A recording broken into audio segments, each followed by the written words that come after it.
Good morning dear students. Today I am going to calculate effective capacitance of the parallel combination of capacitors. What is parallel combination of capacitors? When positive plate of all the capacitors are connected to one common point and the negative plates to another common point, then the capacitors are said to be connected in parallel.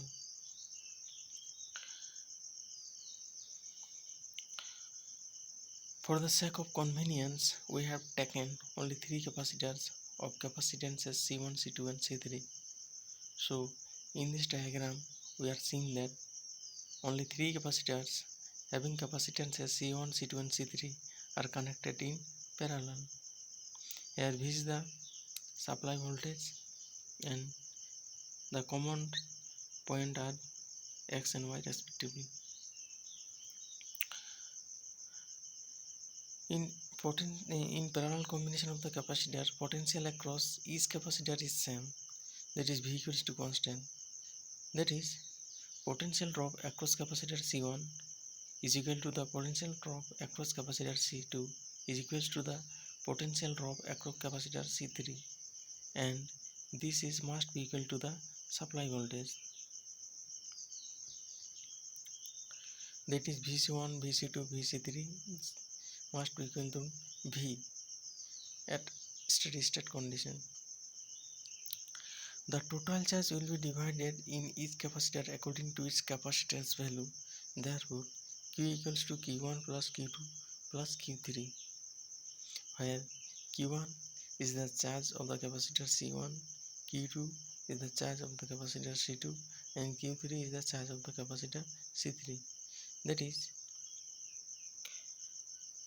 Q1 charge is accumulated in capacitor C1, Q2 charge is accumulated on capacitor C2, and Q3 charge is accumulated on capacitor C3.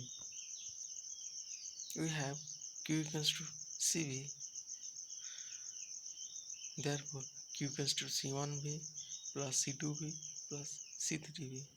If we take D common, then Q equals to V into C1 plus C2 plus C3. If we take the equivalent circuit of the above given circuit, then this will be this time, where Cp is the equivalent capacitance of the parallel combination of these capacitors. For this circuit we get Q equals to Cp into V, where Cp is the effective capacitance in parallel combinations of the capacitors. Comparing equation 3 and equation 4, we get CPV equals to V into C1 plus C2 plus C3. This implies that Cp equals to C1 plus C2 plus C3. If we connect n number of capacitors in parallel, then the equivalent capacitance will be Cp equals to C1 plus C2 plus C3 plus Cn. That is, capacitances of all the capacitors are simply added up in parallel combination of the capacitors. Therefore, the effective capacitance of the systems is Cp equals to C1 plus C2 plus C3 plus Cn. This is the required expression for the effective capacitance of parallel combination of capacitors.